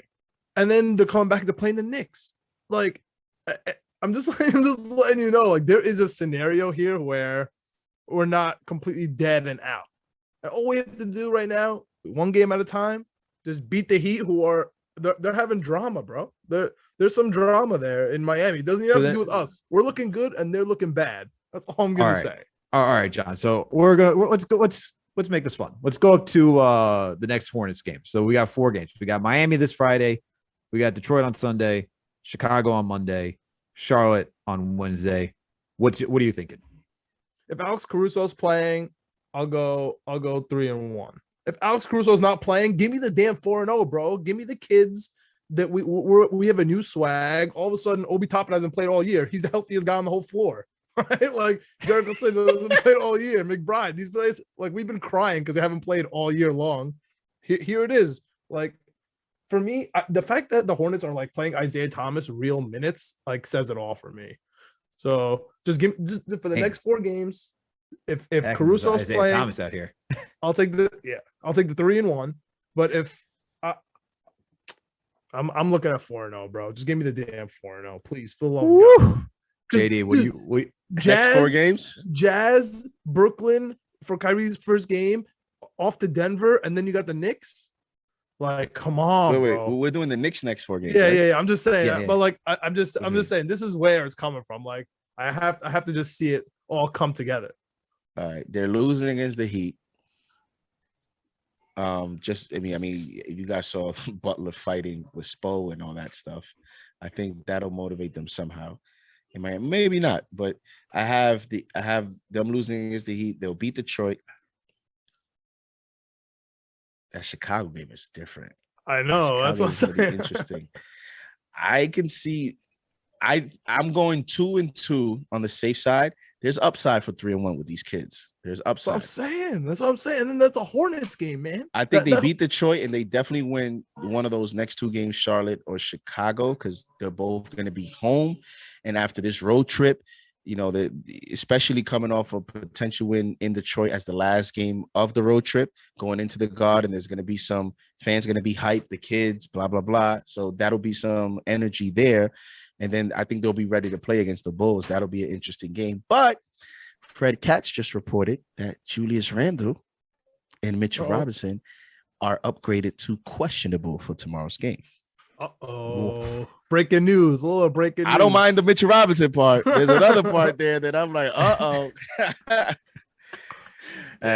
agree with you on that. As CP says, put the earmuffs on. Oh, man. I'm liking the 2-2. I'm liking the 2-2. Now that you just told me that Randall's back, 4-0. 0-4. I knew he was gonna say that. I knew he was gonna say You're like that. 0-4. Nah, I'm not that crazy. Because Chicago's that bad. Chicago's bad. We could be. So I we mean, can not go Chicago. 4-0, bro. Detroit. Detroit's bad. Detroit's Yeah, that I was bad. like, wait, what? I was about to say, if you're thinking Chicago's bad, you know something. I mean, I I'm don't. sorry. No, I'm gonna get Detroit. They haven't been great lately, I'm but I'm like, wait, they're that bad? No. I'm gonna get Detroit as food. Oh, But no, we could definitely beat Detroit if Randall's back. they killed the Hawks, by the way. They murdered the Hawks yesterday. I would take. Absolutely massacred them. See, here's the thing: if Randall's back, I could just say 1-3 because the way we play Charlotte with him, man, it just slows. Stop. And Miles Bridges will eat him up. Bro, because I've seen this. We've seen this story, man. I just can't. Like, I could see 2-2. I'm going to say 2-2 just to be not that but much of a Debbie Downer. It'll be Detroit and Charlotte because if Randall's back, if Randall's not back, I can actually see 3-1. But if Randall's back, which is what JD's telling me, I'll take 2-2. But I would not be surprised if it's 1-3 because the game is just different, bro. And I hate saying this about it. I hate saying this about him because I really do want him to succeed. But what we've seen this entire season just can't tell me otherwise. That's just a sad thing. That's just what it is. So I'm gonna go 2-2. Beat Detroit and Charlotte, lose to Chicago and Miami. John, you got 3-1, or are you going 4-0? Yeah. You're I mean, I'm He's going 6-1, 6-0. but He's I'm going going 6-0. Exactly. 6-0, baby. Oh man, 6-0. man's going That's the only 6-0. way. That's the pass only me way. what you're smoking. John, what do you? I Oh, mean, I'm JD. smoking some kids, baby. Let's go, Obi. Free Obi. Blood of the Panda, our number one YouTube commenter, baby. He's been writing man. hashtag free Obi, JD, free Obi Avengers. Who is it that you got the single Knicks episode. beating and losing to? Who is it? I got them beating Detroit. And then I'm going to have them beat the Chicago Bulls. We're gonna lose Just to the Hornets? because, it's over. yeah, I'll have them going on a little 2-game winning streak and then losing to the Hornets. Only because you know how this works, Alex. It's the ebbs and flows. I know they just beat the Hornets, so everyone is gonna think, well, they're gonna beat them again.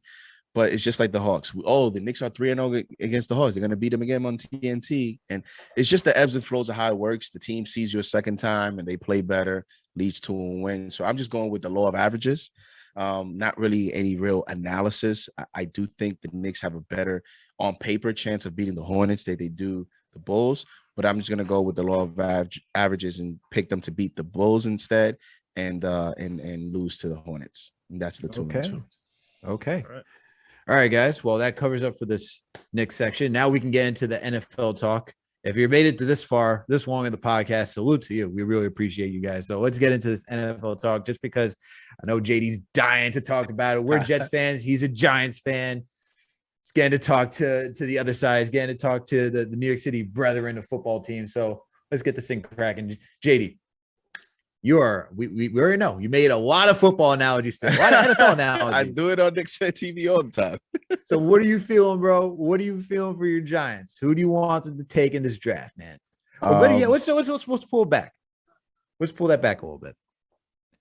What is the state of affairs right now for Giants fans moving forward right now? After free agency, how are you feeling? Well, Tyrod Taylor. Yeah, Tyrod Taylor. Mike Lewinsky is going to be our new starting right guard coming from the Colts. We made some minor signings. Nothing too notable. John Feliciano, who's going to play center now, coming from the Bills. We've signed Matt Breida, speedster. Running back has averaged. Pick. That's my favorite pick so far. Yeah, he's averaged almost 5 yards per carry throughout his whole career. He just hasn't gotten that extended opportunity. Maybe he'll get it here, but also coming from the Bills. So I think right now what you're seeing is what you see when there's a rebuild. Low key, minor signings, and you're looking forward to the draft, and the draft being your main source of just building the roster. And when the new GM, this is a big off season for the Giants, just because we've introduced a new GM, we've introduced a new head coach, new scouts, new everything for the most part, and so we're going to start this new era, and what a better way to start it than having two picks in the top 8. And then also, going into headlines with the quarterback position, is Daniel Jones the future quarterback, et cetera, et cetera. He's not. Mr. Turnover. That's what we call him on this pod. Take it easy, man. I'm in pain over here. I'm trying. Take it easy. We'll see. Come on, Sam Darnold. It's okay, bro. We know how it is. Listen, JD. This is my issue, man. I need to hear some Daniel Jones slander from Giants fans. Like, how can you guys tolerate the guy who's addicted to turnovers? Like, that's what I don't get. Like, I don't get why you guys give him. Let's not be so harsh, bro. Let's not be so. We did love Sam Darnold. wait, am I on a New England Patriots podcast? Is this the Tampa Bay? Is this the Rams podcast? Is this the Tampa Bay Buccaneers podcast? Like you guys are going so in, but I'm like, wait, this? I'm just asking. I never hear Giants fans be realistic, dude. I never hear Giants fans be realistic about Daniel Jones. You're talking to and I thought this would be the year. I thought this would be the year for someone to be like, "Oh, we don't know about Daniel Jones." I will say this: this is the year. Because I'm fully confident at the 5 or 7, the Giants will draft an offensive lineman. Andrew Thomas going into another year where he proved that he could be the future left tackle of the Giants. And I just think, there's going to be enough. There might not be enough roster moves to give him everything that you would need. Just because you don't do it in one off season. We don't have any cap space this year. We will have cap space next year. But I think you'll have enough to evaluate him because you'll have Mike Kafka, who's the offensive coordinator coming from the Chiefs. So you have that dynamic. You mix that up with Brian Daboll, right? And then you have Joe Shane as the GM. So you have that infrastructure there of creativity, modern, when they want to talk about the modern offense and all that stuff. Then you're going to address the offensive line, I think, enough to give him that. You still have Saquon Barkley coming healthy. We'll see Kenny Golladay in a new year being healthy under a new system. Kadarius Toney, who, when he did play, he was making a lot of people look silly out there trying to tackle him. So can he be our version of Tyreek Hill or something like that? We'll see. So there's enough, and there's going to be enough, I believe, after this draft to evaluate Daniel Jones and see if he's the guy. I'm 50-50 on it. I think, if I had to pick, maybe he's probably not the answer, but I also don't want to go into the season saying definitely no without giving him that type of environment that I think he'll get this year. As far as, the draft picks, listen, man, I think a lot of it depends on what the Jets do. So wait, can we do a little mini mock draft here? Yeah, we can do it. Let's do it real quick. You want to do a little mini mock? So who do we have going number 1 to the? Hutch. Think they're going Hutch? Yeah. Is that consensus, Alex? Who's going number 1 Hutchinson. for who? Hutchinson for Jacksonville. Things are changing, man. They're even saying Neal may go number 1 to Jacksonville. No. Chill out. I'm just saying, bro. Yeah. I'm saying like that's some mock drafts are out there, but I think Hutchinson should be the number 1 overall pick because of who he is. So all right, so we have Hutchinson number 1. So next we have the Detroit Lions. This is where it gets sketchy for me. The next 2 picks are really where it gets sketchy for me. I have no idea what Detroit and Houston are gonna do, man. What do you think? I think it all comes down to, do they go Malik Willis here? Because he's getting a lot of hype. Wow. Do they really think that? They might. I'm just saying, do they think that, do they go there? If not, crazy. I think their options are Kyle Hamilton, Kayvon Thibodeau, or Trayvon Walker. I think it'll be one of those 3 guys if they don't go quarterback. Yep. Ooh, all right. Who is the Lions? Because I just think that the way that everyone's doing it is never going to happen. So there's always going to be that surprise pick. I think Trayvon Walker could be that surprise. I think it is top 5 pick. Walker. I think he'll be that surprise guy that kind of falls to the Detroit Lions. He has skyrocketed. I mean, he had the best combine probably ever at his position, running a 4.5 40. It's ridiculous. He's running safety speed, and he's a defensive end. So they may look at him as like that little Micah Parsons type, draft him at number 2. So I'm going to go Trayvon Walker.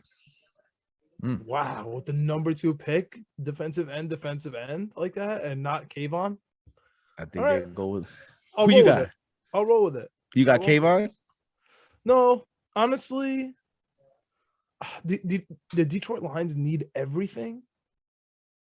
And do you pick a safety that high positional No, value? you You're the don't. number. That's what I'm saying. don't take- To you me, don't take it's a either you're safety. going DN or you're going with the quarterback, going with the home run play.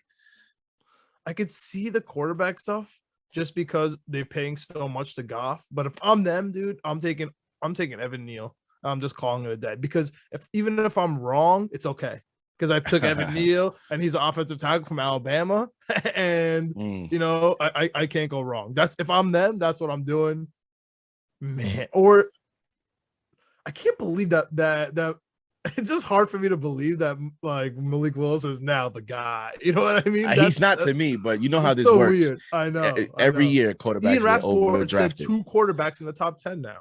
Yeah, Said that with today. Kenny Pickett and Willis because I of would their love pro that more than because of anything their in the pro world. days. Okay, fine. Let's go Malik Willis. All right, Malik Willis, number 2. Number 3, the Houston Texans. And don't cheat because the Jets are next, and you want to know who do you think the Houston Texans are picking? If I'm the Houston Honestly, Texans, I take Ekwonu. If it's either Aquanu or Evan Neal, he's got to go at this point. Like I would take Ekwonu. If I'm Houston. He's a generational tackle, and he can move to guard.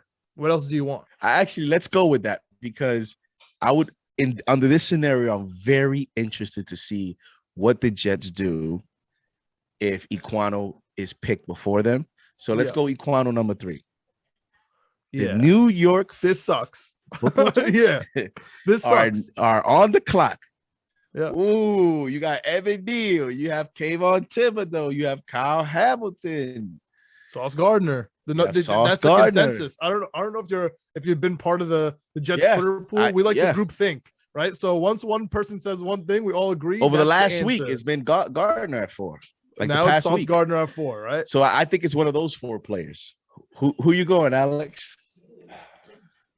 I'm just thinking about what the Jets need because we've already had the reports of saying, well, we got DJ playing the 1 and Bryce Hall, Brandon Eccles, all those guys aren't necessarily designated 2s and they're more on the cusp of being 3s. They could be 2s, but they could also be 3s. There's also the need for I'm questionable if they want to go safety again because they addressed it through free agency. I don't know if they want to do that again, although Kyle Hamilton is a talent. I don't know if you want to pass up on a guy like that. The other thing is that I could see us wanting, like Ekwonu was the one that the Jets have been high on. If he's gone, I could see wanting Neal, but I don't see them just trying to take a tackle for the sake of taking a tackle and then make it more cluttered after we just got all these other guys at tackle right now. Unless you really feel like moving George Font. That's the question. But I don't think they're that high on necessarily doing that. Ekwonu gives you more versatility to play him right. I'm honestly going to go Sauce Gardner. I think Sauce Gardner is probably going to be that guy just because I know I'm not thrilled about it, but I think that's what they might do. I think that they would do that too. You messed me on dream up. Honestly, I think that they would do that too. Honestly, if it's me personally, I'm taking Kyle Hamilton right in this spot because, in my opinion, I know it's not the most popular opinion, but I've been watching Sauce Gardner tape. I watched Cincinnati a lot this year, unfortunately. They were nice against the spread. Anyway, he's a bully. He bullies players at the line. If he can translate that to the NFL, it's over. But can he though? Like he's gonna be the number 1. He's gonna be the shutdown corner. He's gonna be 6'2", and he's gonna be staring at receivers like this, bro. Like it's no longer the 5'11" guy from Toledo, and so that's my issue with the whole thing. He's a bully. He's a nasty player at the line. I love to see it. I don't think he's as good as everyone thinks he is. And so if it was me, I'm taking Kyle Hamilton. But for purposes of this mock, let's go Sauce. All right. So number 5, there's not much to say. You guys, he fell into our laps. Evan Neal, easy franchise right tackle, put him at the right. Andrew Thomas at the left, and that's that.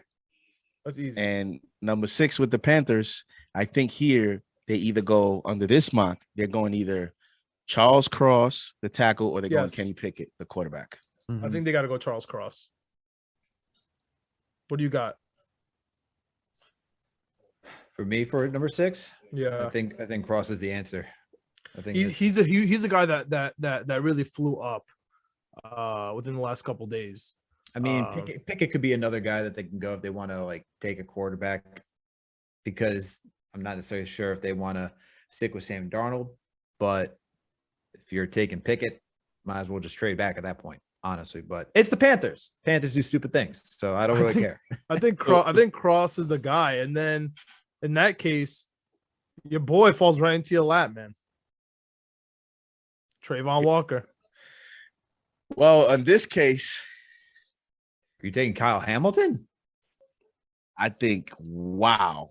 Now I'm on the spot because I wanted Gardner. I got Neal, but on the board I have Kayvon Thibodeau. Yep. And I have Trayvon Walker. And you got and Kyle I Hamilton. have Kyle Hamilton. That's nice. I think I love that. Right now, as a Jets fan, I'm hyped right now, right? Because I'm at 10, you're at 7. I can't lose because you have those 3 guys. Plus, we got my main man, and we're gonna name him at 10 because we were taking him no matter what. Go ahead. I think I personally would probably go Hamilton for Wink Martindale's defense. I think because he blitzes over 50% of the time, you orchestrate the rush with the blitz, and then you have him and Xavier McKinney out of Alabama, who had 5 interceptions last year. Probably would have made the Pro Bowl if the Giants would have had any semblance of a decent record. But I think if Kayvon is on the board, I don't see the Giants passing on him because of the whole trenches and their, the whole position thing. So I'm going to go with Kayvon Thibodeau. I would probably go Hamilton, but I'll go with Kayvon Thibodeau there. That's such a Giants draft, bro. Evan Neal and Thibodeau, 2 players I want nothing to do with. It makes perfect sense. You got 2 potential at some point in terms of mocks and projected 2 potential number 1 picks fall into you at 5 and 7. You can't. So then if it's at this point, I think the Hawks go Kyle Hamilton. I feel like the Hawks are that team. No, it's the Falcons. I mean, that's what I mean. Falcons. Sorry. I was going to say, well, wait, is Trae Young the war room? Yeah, Trae Young's in the war room. Might as well be, bro. Birds, they're all dirty birds down there. I don't know. Falcons take Kyle Hamilton. They're going to do that. You think so? Or do they go wide receiver? They literally don't have wide receiver. Nah, man. I think they're going to take top. I think this team has shown anything. Like they took the tight end last year. They go for top talent. That's how this front office likes to operate, it seems like. So if they're going to take Kyle Pitts last season when it just didn't make sense, I think they'll do the same thing with Kyle Hamilton. They'll go top. I think they might, because I think if Gardner gets there, I think they would pick Sauce Gardner, but he's not on the board. So we could roll with Kyle Hamilton. Number 9. One more. We'll go to 10 for the Jets, and then that's it. Yeah, of course. Yeah, we're not doing the entire thing. That's fine. Of course. That's the point. We're getting just the 10. We're getting to 10. Kayvon Thibodeau probably goes here for Seattle. Well, I picked him. No, he went to the Giants. Oh, sorry. So you have unless you want to go to Trayvon Walker or Jermaine Johnson. Don't say Jermaine Johnson because that's my pick at 10. So for purposes of this mock draft, you better not go 9. But either way, if both of those players go 9, 10, I'm good with that. You know what I'm trying to say? I'm good with that. So in our little mock draft here to end, you got Neal and Tibbs, and another Tibbs, and you love Tibbs, and you get Gardner and a defensive end in either Trayvon Walker or Jermaine Johnson from FSU, and then we're probably going to trade the 2 second-round picks and the 3rd pick for AJ Brown. I think they go DN or tackle here. For Seattle? Yeah, I think so too. Yeah, I think so too. I got to keep watch on is Penning. Yeah, I was going to say either, honestly, realistic, I think they go Walker, Penning, or Jermaine Johnson here. Well, the last note is Ian Rappaport said 2 quarterbacks in the top 10. This would be the last pick in the 10. Yeah. They could do that too. Unless they just want to run with Geno Smith. That's a good option too. All right, so Sauce Gardner, Jermaine Johnson, I'm down. You take Evan Neal and Tibbs, I'll be hyped going into day 2. So who you going with, Alex? For number 9 Jets? No, the Hawks. The Hawks, Seahawks. I'm probably going with someone. I think Jordan Davis might be a guy that they go with too. Like, just fill out that interior line for them. I don't know. That's what I'm thinking. Nah, No? I would go defensive end or quarterback here. I'll go Trayvon Walker here. Trayvon right. Walker? I will end it with Jermaine. I'll go with Johnson. Trayvon. I'll go with Trayvon Walker. That's Yeah. fair. I like that. So mock. at number 10, it's interesting. I haven't said anything. And John, I don't know how you feel, Alex, but John has been saying Jermaine Johnson is the pick, which means your draft was just Sauce Gardner and Jermaine Johnson after you just went through a heartbreaker for Tyreek Hill, after you just were in hot pursuit for a wide receiver. You guys don't go with a wide receiver here at 10? Honestly, bro, in this draft, I feel like Douglas just showed I'm trying to get some weapons for Zach Wilson. so here's my thought. Those guys are established wide receivers that he's going after. I don't see any wide receiver in this draft that really comes onto the field and makes a name like a CeeDee Lamb or even a Jerry Jeudy. There's no one like Jalen that. Waddle. Yeah, there's no one like that. There's no one like that in this draft. I feel like if you go in the top 10, trying to take a wide receiver in the top 10, I feel like that's a reach for just trying to fill a need. So might as well just take the defense, especially since we've gone offensive heavy in free agency and even last season through the draft. And you got to get Robert Saleh some guys that he can work with. So fill out that edge, someone opposite Carl Lawson, and then fill out that secondary too. You're going to need another cornerback. So if you don't believe in Bryce Hall and all those guys, I feel like that just makes a sense for all of them. Yeah, man. There's some wide receivers in this draft. It's a pretty deep class. Like you got Christian Watson, you got Sky Moore later on. I mean, I love Burks for this team. You know, Drake London's fine, but I don't see us really spending a premium pick up there. Someone You say drops. Burks? Yeah, he's nice. Too many. We got Thibodeau, Burks, Wait, Ryan. hold on. In this draft. CP just texted me. Did someone say Alec Burks? That's CP's radar is always up there when it comes to hilarious. Burks. Oh, That's man. hilarious. But yeah, also, dude, don't sleep on Joe Douglas still making a move, dude. AJ Brown's out there. No Kyle Hamilton here.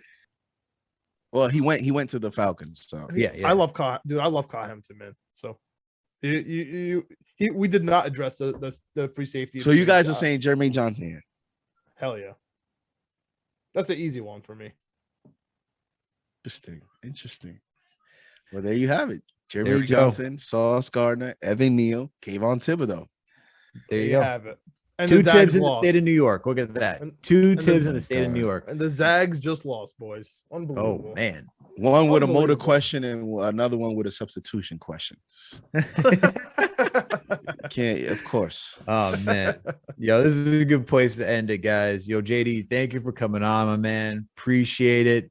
Please let the listeners know where they can find you, any work that you coming out, everything. They could definitely find me on Twitter at JD SportsTalk NY. And then you can also see me on Knicks Fan TV for the post-game show. So the Knicks Fan TV channel. I do have my own channel, but I've been focusing on the Knicks Fan TV platform. So find me on Twitter, find me on Knicks Fan TV. And let's go Knicks, let's go Giants. Thank you guys for having me. It was a blast. We got to talk a little bit about everything. I need to ask you one thing. One thing before you go. Real quick. Baker Mayfield, yes or no? No. Is this a family show? Because I was going to say, heck no. You can say whatever you want. You can curse whatever you Hell want. man. no. Hell no. All right. Hell no. You can say fuck shit. No one gives a damn on this podcast. Come on, man. Hell no. All right, deal. All right, guys. Well, JD, if you guys haven't checked out JD yet, make sure to catch JD on Knicks Fan TV. Make sure to go check out JD on Twitter, where he gives you his takes. Just make sure to follow JD in general. Always great analysis. Man's primo when it comes to his analysis. If you can't tell from this podcast, man, I don't know what you guys are listening to then. But thanks to JD for coming on. Appreciate it. And to everyone that's tuned in for this podcast, we appreciate you too. And I hope you appreciate the work we're doing. So you know what to do. Please make sure to subscribe to this podcast. We're on all audio listening platforms. We're on Apple, Spotify, Google Play, Amazon, Alexa, Stitcher, you name it. We are there.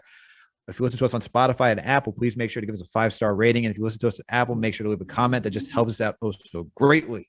Guys, we're also on YouTube. Make sure to subscribe. Look for Knicks, Jets, etc. Period. Subscribe to the channel. Hit that notification bell. That way you know when a new episode drops. And when you watch a video, hit the like button, leave a comment. Let us know what you guys' takes are. Let us know how you want to add to the conversation. We appreciate it. We'll respond. Don't worry about that.